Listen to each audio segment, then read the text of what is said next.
Dalawang pababa. Ngayon, pataas. Pataas. So, apat. Apat yun. Kung gusto mo lang yung pantry, hindi pwedeng alisin yung 1 and 2, saka 4. Nung alphabetical, kompleto. Pagka iniskas mo yung isa, kulang na yun. So, ibig sabihin, sa ayaw mo sa gusto, yung kabuuan, pag-aaralan mo yun. Hindi siya pwedeng mabawasan. Pero sigurado ako pwede siyang madagdagan. Kung gusto nyo. Now, ito yung drills natin. 1. Ipakita mo na to ha. 1. Oh, bigay mo na. I-islas mo. Once on the block, bigay mo. Ayan. Para mawala yung hesitation nyo, mawala yung confuse nyo, nakukonfuse kayo na baka tumama. Pag ganun, pagbigay nandyan.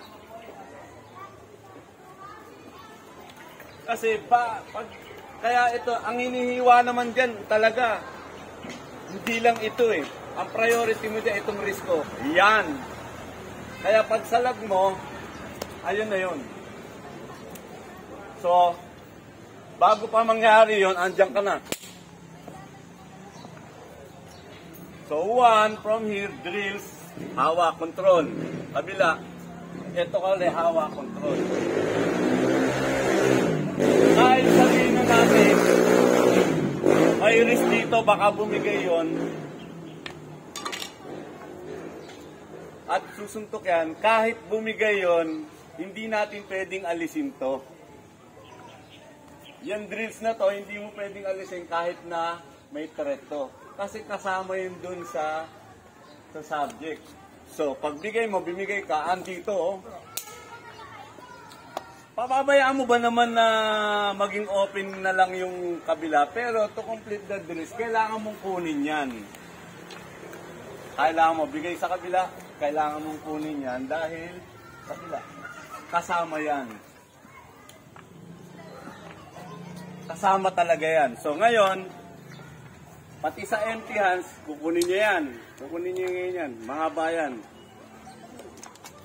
Sa empty hands, straight punch, siyempre may wallop. May boom!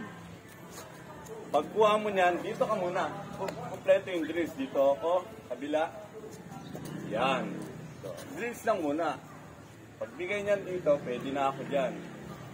Yung typical kasi na Philippines, 1, 2, yan. Kabila, 1, 2, ayan yan. Yan yung basic drills. 1, 2, 3. Kabila, 1, 2, 3. Ito naman. 1, 2, 3. Kabila, 1, 2, 3. Ibig sabihin, kung sumuntok siya, hindi ka ito ka patamahin mo. Wala tayo sa ano eh. Kung ako yung kaharap niya sa drills, kung pinasusuntok kita, eto focus mo. Bilisan mo. So, 1, 2, 3. Yan yung basic. Kabila, 1, 2, 3. Ulit, ito. 1, 2, 3. Kabila, 1, 2, 3. Madadagdagan kabila, 1, 2, 3. Di ba? 1, 2, 3. Pwede ka na rito. Ibig sabihin, mamaya, kukumpletoyin natin lahat yan. Para